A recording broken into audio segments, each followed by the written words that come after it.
The phone rang incessantly, its shrill tone slicing through the silence of my modest apartment. I hesitated, already sensing the storm brewing on the other end. When I finally answered, my mother's voice erupted like thunder, her words sharp and unrelenting. "Elena, you're absolutely useless. How can you live with yourself, sending us a measly $50 while your sister, Lila, sends $8,000 every month?" My father's voice joined hers in the background, his disappointment palpable even through the static. I froze, struggling to process their accusations.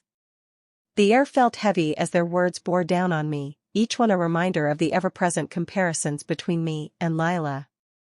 For a moment, I couldn't speak. My mind raced back to all the sacrifices I had made, the sleepless nights working 2 jobs, the meals skipped to save every penny, and the relentless grind just to meet their demands. "That's not true," I managed to reply, my voice trembling with a mix of frustration and hurt. "I've been sending $8,000 every month too." But my mother dismissed me with a scoff. "Don't lie to us.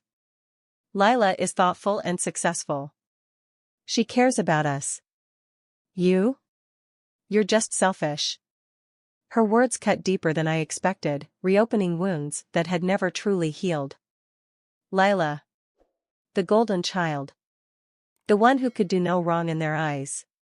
Memories flooded back, her radiant smile that charmed everyone around her, her effortless grace that turned heads wherever she went. Meanwhile, I was always in her shadow, the plain older sister who was easy to overlook.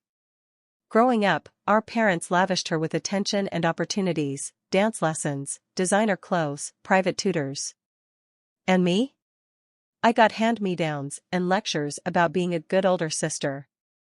Even when she took my belongings without asking or demanded my space as her own, they would tell me to let it go, because she's younger, or she needs it more. I clenched my fist around the phone as my mother continued her tirade. "You live alone in that tiny apartment of yours while we struggle here. Why can't you be more like Lila? She's always thinking about us." The irony stung. I had uprooted my life for them, taken on grueling shifts as a night guard just to send money home while juggling a full-time job at an NGO. Yet here they were, accusing me of neglect and selfishness. The conversation ended abruptly with my father muttering something about how disappointed he was in me before hanging up. The silence that followed was deafening. My heart pounded as anger bubbled beneath the surface, not just at them but at myself for letting their words affect me so deeply. How could they not see everything I had done for them? How could they ignore the sacrifices I had made? As I sat there in the dim light of my living room, memories of my grandfather came rushing back like a warm embrace on a cold day. He had always called me his little Elena, naming me after the resilient helenium flowers that bloomed even in harsh conditions. "No matter how tough life gets," he would say with a gentle smile, "you'll bloom again, stronger and brighter." His words were a balm to my wounded spirit now, reminding me that even in moments like this, when love felt conditional and approval seemed out of reach, I had the strength to endure. But this time was different. This time I wasn't sure if enduring was enough anymore. Something inside me stirred, a quiet but firm resolve to stop living under the weight of their expectations and comparisons. For years, I had bent over backward trying to prove my worth to people who refused to see it. Maybe it was time to stop bending altogether. Growing up, I always felt like I was living in the shadow of my younger sister, Lila. She was the golden child, the one who could light up a room with her charm and beauty. Everyone adored her, from neighbors to distant relatives, and my parents were no exception. They doted on her endlessly, calling her their little star, while I was left to navigate life on my own. I wasn't bitter at first, after all, she was my sister, and I loved her, but over time, the favoritism became impossible to ignore. When we were kids, Lila got everything she wanted: dance lessons, designer clothes, and even a pony for her 10th birthday. Meanwhile, I wore her hand-me-downs and spent my afternoons helping Mom in the kitchen or cleaning up after dinner. If I ever dared to ask for something for myself, the answer was always the same: "Elena, don't be selfish. We need to save for Lila's future." It was as though my dreams didn't matter, as though I didn't matter. The turning point came when Lila decided she wanted my bedroom because it had better sunlight for her selfies. Without hesitation, my parents moved me into the cramped storage room next to the garage. "You'll be fine," they said dismissively. "Lila needs the space more than you do." That night, as I lay awake surrounded by boxes of old photo albums and holiday decorations, I realized that no matter how hard I tried, I would never be enough for them. But despite it all, I worked hard to carve out a life for myself. After high school, while Lila went off to study at an elite university funded entirely by our parents, I took a job at a local cafe to pay for community college. It wasn't glamorous, but it was mine. Eventually, I earned a degree in communications and landed a steady job at an NGO. For the first time in my life, I felt like I was building something meaningful, something that didn't revolve around being compared to my sister. Still, even as an adult living on my own, the weight of their expectations never left me. When Lila suggested we start sending money home as a way to give back to our parents, I agreed without hesitation. After all, they had sacrificed so much for us, or so I thought at the time. But while Lila's modeling career allowed her to contribute generously without breaking a sweat, I had to take on grueling night shifts as a security guard just to make ends meet. Before we dive deeper into what happened next, the moment that completely shattered my perception of family, I want to take a second to connect with you all. Where are you watching from? Drop your country's flag in the comments below. And if you've ever felt like you had to fight for your worth or prove yourself against impossible odds, hit that like button, because this story is only just beginning. The decision to send money home had always been a compromise between duty and desperation. I remember the day Lila first suggested it, her voice dripping with enthusiasm over the phone. "Elena, we owe everything to Mom and Dad. Let's show them how much we appreciate their sacrifices," she said, her words laced with a sweetness that felt almost rehearsed. She proposed we contribute anonymously under the pseudonym Sunflower, a name that sounded innocent enough, but would later become a mask for betrayal. At first, I hesitated. Sending $8,000 a month was no small feat for someone like me, working tirelessly at an NGO and barely scraping by. But Lila's tone carried an unspoken expectation, one I'd grown accustomed to since childhood. Reluctantly, I agreed, knowing it would mean taking on extra work. Soon after, I found myself in a fluorescent-lit warehouse as a night shift security guard, trading sleep for the chance to meet this impossible demand. The job was grueling, summers were stiflingly hot, winters bone-chilling, but I pushed through. Each paycheck felt like a small victory, proof that I could shoulder the weight of my family's expectations. Yet, despite my sacrifices, something always felt off. My parents' gratitude was lukewarm at best, their praise reserved exclusively for Lila. "She's so thoughtful," they'd say during our rare phone calls, their voices brimming with pride. Meanwhile, my efforts went unnoticed, swallowed whole by the shadow of my sister's perfection. Then came the day everything unraveled. It started with an angry call from my father. His voice was sharp, cutting through the static like a blade. "Elena," he barked, "how dare you mock us? Sending only $20?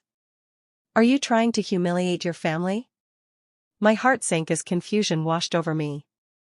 "What are you talking about?" I asked, my voice trembling under the weight of his accusations. "You know exactly what I mean," he snapped. "Lila sends $8,000 every month without fail, and you send pocket change? Do you even care about us?" My mother chimed in then, her disappointment palpable. "You live alone in that little apartment of yours while we struggle here," she added bitterly. "Why can't you be more like Lila?" I was stunned into silence. For months, I had been breaking my back to send the exact amount Lila had suggested, $8,000 every month, and now they were accusing me of contributing nothing? It didn't make sense. Desperately, I tried to explain myself, but they wouldn't hear it. "Don't lie to us," my father growled before hanging up abruptly. That night, sleep eluded me as doubts gnawed at my mind. Something wasn't adding up. The next morning, I reached out to Scarlett, my closest friend and confidant since high school.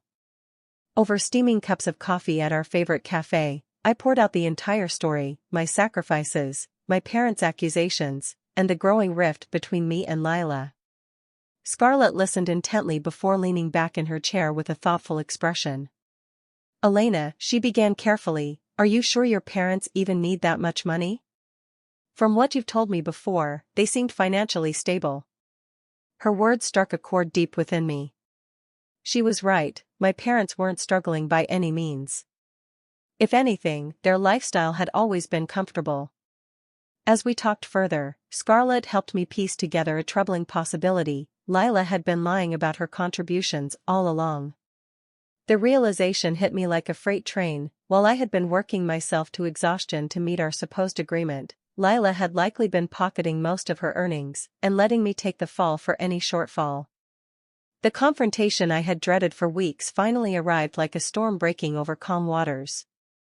After piecing together the truth about Lila's lies and my parents' misplaced accusations, I decided it was time to confront them directly. The tension was palpable as I dialed their number, my hands trembling slightly. When my mother answered, her voice was cold and clipped, as if she had been expecting this call. "What do you want, Elena?" she asked, her tone already defensive. I took a deep breath, steadying myself. "I need to talk about the money," I began, trying to keep my voice calm. "I've been sending $8,000 every month, just like Lila suggested. But somehow, you think I've only sent $20. There's been a misunderstanding." My father cut me off before I could finish. "Misunderstanding? Don't insult our intelligence," he snapped.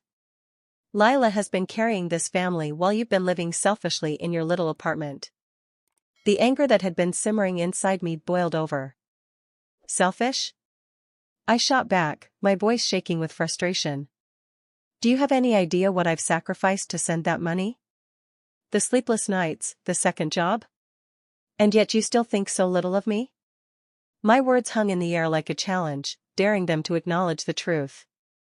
But instead of answering, my mother deflected, her voice dripping with disdain.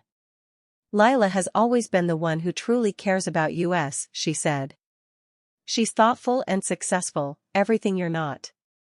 Her words hit me like a slap across the face, reopening wounds that had never fully healed. It was as if nothing I had ever done mattered because I wasn't Lila. It was Scarlett who gave me the courage to stand my ground. After our conversation at the cafe, she had done some digging of her own and uncovered the full extent of Lila's deception. Not only had Lila been lying about her contributions, but she had also been using my name to cover up her own financial irresponsibility. Scarlett's findings were like a lifeline, pulling me out of the fog of guilt and self-doubt that my family had wrapped around me for years. Armed with this new information, I confronted Lila directly. When I showed up at her apartment unannounced, she greeted me with a forced smile that quickly faded when she saw the look on my face. "What's wrong?" she asked innocently, but there was a flicker of panic in her eyes. "You know exactly what's wrong," I said firmly, stepping inside without waiting for an invitation. "You've been lying to Mom and Dad about the money, and about me." For a moment, she tried to deny it, but when I laid out Scarlett's evidence, the bank statements, the messages, her facade crumbled. "Fine," she admitted finally, crossing her arms defensively. "Yes, I lied. But do you know how hard it is to live up to their expectations? They expect perfection from me all the time." Her voice cracked as she spoke, revealing a vulnerability I hadn't seen before. I wanted to feel sympathy for her, I really did, but all I could think about were the years of sacrifices I had made while she lived comfortably off her lies. "You don't get to play the victim here," I said quietly but firmly.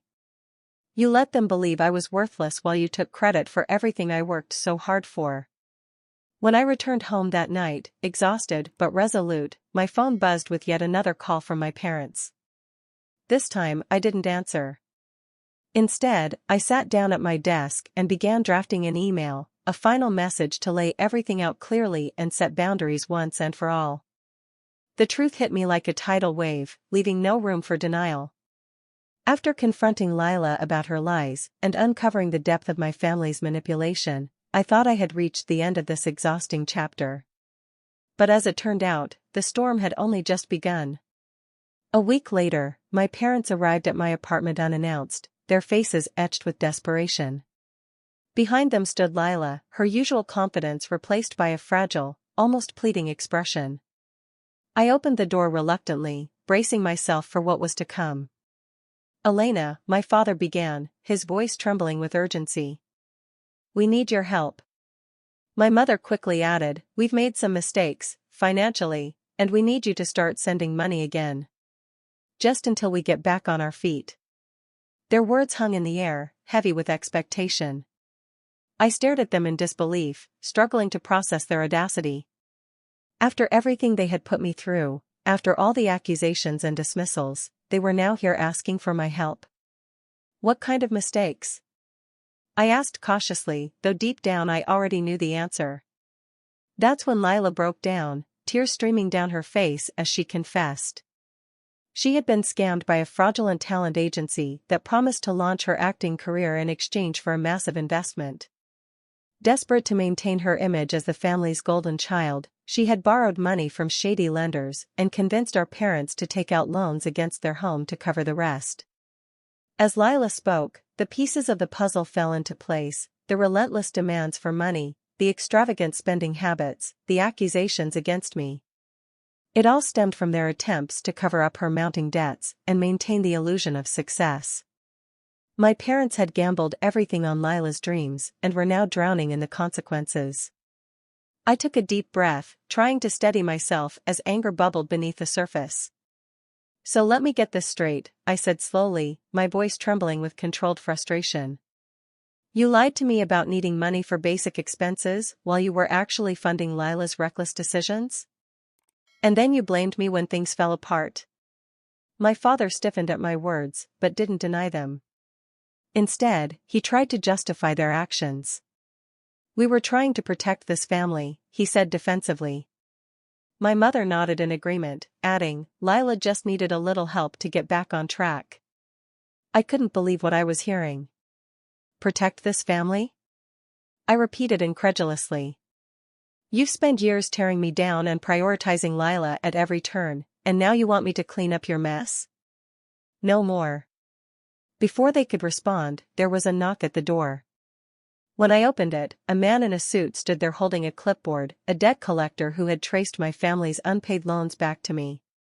He glanced at my parents before turning his attention to me and asked politely but firmly, "Are you related to these individuals?" I hesitated for only a moment before replying firmly, "No." The word felt heavy as it left my lips, but also liberating, a definitive break from years of being taken advantage of. The debt collector nodded and left without further questions. My parents stared at me in shock, their expressions a mix of betrayal and disbelief. "How could you do this to us?" my mother whispered, her voice trembling with emotion. "How could you?" I shot back, unable to contain my frustration any longer. "You've spent years treating me like an afterthought while bending over backward for Lila, even when it meant ruining yourselves financially. And now you expect me to sacrifice even more?" "I'm done." The confrontation ended with them leaving my apartment in silence, their pleas unanswered. As the door closed behind them, I felt an overwhelming sense of relief mixed with sadness, a bittersweet liberation from the chains of their expectations and manipulation. That night, as I sat alone in my apartment reflecting on everything that had happened, I realized something profound: love isn't supposed to feel like this. It isn't supposed to break you down or make you question your worth. For years, I had clung to the idea that family meant unconditional loyalty, that no matter how much it hurt or how unfair it seemed, I owed them my support simply because we were related. But standing there in the quiet aftermath of their departure, I finally understood that true love, true family, is built on mutual respect and care. The days following my final confrontation with my family were a mixture of relief and quiet reflection. For the first time in years, I felt the weight of their expectations lift from my shoulders. It wasn't an easy decision to cut ties, but it was necessary. I realized that I had spent far too long trying to prove my worth to people who refused to see it. Now, it was time to focus on myself and rebuild my life on my own terms. I began by making changes that felt small at first but were deeply empowering. I moved out of my cramped apartment and into a modest but bright space closer to work, a place that finally felt like mine. With Scarlett's help, I landed a new job as a team leader at a consulting firm, where my hard work and dedication were recognized and valued. The raise in salary not only eased my financial burdens but also gave me the freedom to explore new opportunities. For the first time in years, I allowed myself to dream again. I enrolled in a certification program for small business consulting, something I had always wanted to pursue but never had the time or energy for while juggling family demands. The coursework was challenging, but it reignited a passion in me that had been buried under years of self-doubt. Slowly but surely, I began to feel like myself again, not the version of me molded by my family's expectations, but the person I had always wanted to be. Meanwhile, life continued for my parents and Lila, though not without consequences. My parents were forced to sell our family home and move into a modest apartment after filing for bankruptcy. My father took up part-time work at the very construction site where I had once worked night shifts. On his first day, one of his co-workers remarked, "There used to be a young woman here who worked so hard sending money to her parents. Can you imagine what kind of parents would let their daughter do that?" My father didn't respond, but Scarlett later told me that his expression darkened at those words. As for Lila, her once glamorous lifestyle unraveled quickly. After abandoning her modeling aspirations, she tried working in nightlife but struggled to hold down jobs due to her self-centered attitude. Her appearance changed over time, her once radiant beauty dimmed by stress and poor decisions, and she became almost unrecognizable from the sister I had grown up with. Tales of her modeling days were met with mockery rather than admiration among those who knew her now. But as their lives spiraled downward, mine blossomed in ways I never thought possible. 6 years later, I found myself standing on a sunlit terrace overlooking the ocean at Scarlett's wedding. The air was filled with laughter and joy as friends and family gathered to celebrate her new beginning. Scarlett looked radiant in her gown, her happiness infectious as she exchanged vows with her husband. During the reception, Scarlett pulled me aside and smiled warmly. "Amanda," she said, "you've come so far. You deserve happiness too, you know that, right?" Her words stayed with me as she introduced me to one of her husband's friends, Ethan. He was tall and kind-eyed, with an easy smile that immediately put me at ease. As we talked over dinner, I found myself laughing more freely than I had in years. Ethan shared stories about his work as an architect and his love for designing spaces that brought people together. There was something refreshing about his presence, no expectations, no comparisons, just two people connecting over shared dreams and ambitions. That night, as I stood on the terrace watching the waves crash against the shore, I thought about how far I had come since those dark days with my family. My grandfather's words echoed in my mind, "After the hardships, happiness will bloom again." For so long, I had clung to those words as a lifeline during difficult times. Now, they felt like a promise fulfilled. 6 years had passed since I had last seen my family, and my life had transformed in ways I never imagined. The weight of their expectations, the constant comparisons, and the endless sacrifices, they were all behind me now. Standing on the terrace of a seaside villa in Santorini, Greece, I watched the sun dip below the horizon, painting the sky in hues of gold and crimson. The sound of waves crashing against the cliffs below was soothing, a stark contrast to the chaos that had once defined my life. I was here to celebrate Scarlett's wedding, a moment that felt as much like a victory for her as it did for me.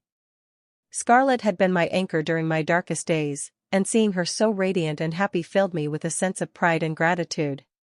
She had found love in someone who cherished her independence and celebrated her strength, exactly what she deserved. As I watched her exchange vows with her husband, surrounded by friends and family who adored her, I couldn't help but reflect on how far we had both come. After the ceremony, Scarlett found me standing alone by the edge of the terrace, gazing out at the endless expanse of the Aegean Sea. "Elena," she said softly, placing a hand on my shoulder. "You've come so far. You deserve this happiness too." Her words lingered in the air as she introduced me to Ethan, one of her husband's closest friends. Ethan was tall and kind-eyed, with an easy smile that immediately put me at ease. He was an architect who spoke passionately about designing spaces that brought people together, a sentiment that resonated deeply with me. As we talked over dinner, I found myself laughing more freely than I had in years. There was no pressure, no judgment, just two people connecting over shared dreams and ambitions. Later that evening, as the festivities wound down, Ethan and I wandered down to the beach. The sand was cool beneath our feet, and the moon cast a silver glow over the water. We talked about everything, our careers, our families, our hopes for the future. For the first time in a long while, I felt a sense of peace wash over me. "You know," Ethan said after a moment of silence, "you remind me of those flowers that bloom even in harsh conditions, resilient and beautiful." His words brought tears to my eyes as I thought of my grandfather's voice echoing from years ago, "After hardships, happiness will bloom again." As we stood there under the stars, I realized that he had been right all along. The struggles I endured had shaped me into someone stronger and more self-assured than I ever thought possible. And now, standing on this beach with someone who saw me for who I truly was, I felt hope blooming within me once again. The next morning, as I packed my bags to leave Santorini, Scarlett came to say goodbye. "Elena," she said with a mischievous smile, "don't let him go too easily." We both laughed before embracing tightly. "Thank you," I whispered. "For everything." Driving away from the villa later that day, I felt an overwhelming sense of gratitude, not just for Scarlett or Ethan but for myself. For having the courage to walk away from what no longer served me and for choosing to build a life filled with love and purpose. As the plane soared above the clouds on my way back home, I closed my eyes and whispered silently to my grandfather, "Grandpa, keep watching over me from above. Your Amanda is finally blooming." And for the first time in years, I felt ready to embrace whatever came next with open arms and an open heart. Years passed, and life continued to evolve in ways I never anticipated. The scars from my family's betrayal had faded, replaced by a sense of peace and purpose. Yet, as I stood on the balcony of my new apartment overlooking the city skyline, I couldn't help but reflect on how far I had come. The journey had been anything but easy, but it was mine, a life I had built with my own two hands, free from the weight of expectations that had once suffocated me. Ethan and I had grown closer over time, our bond deepening with each shared experience.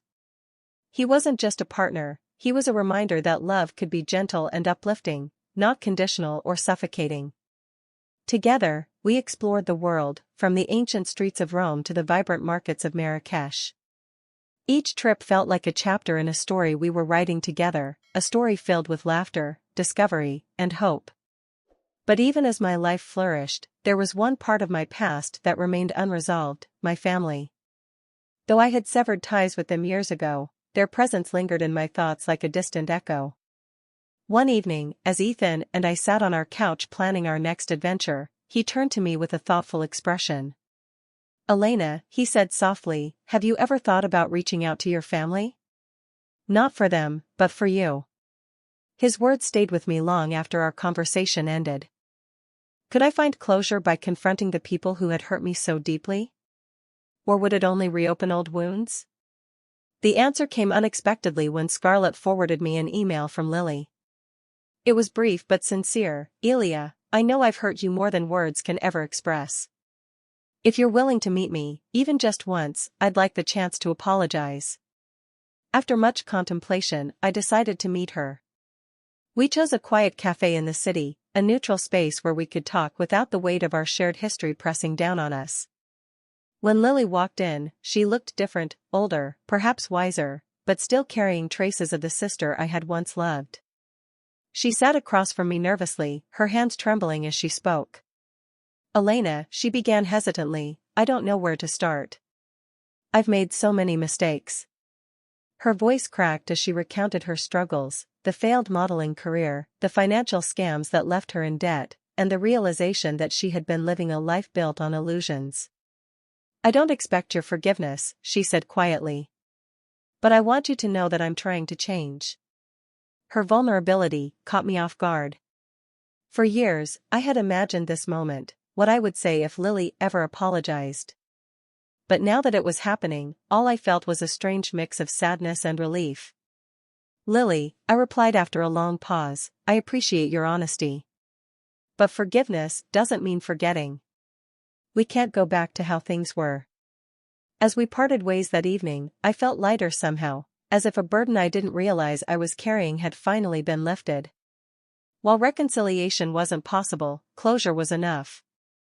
In the months that followed, life continued to unfold beautifully. Ethan and I started planning our future together, a future filled with love and endless possibilities.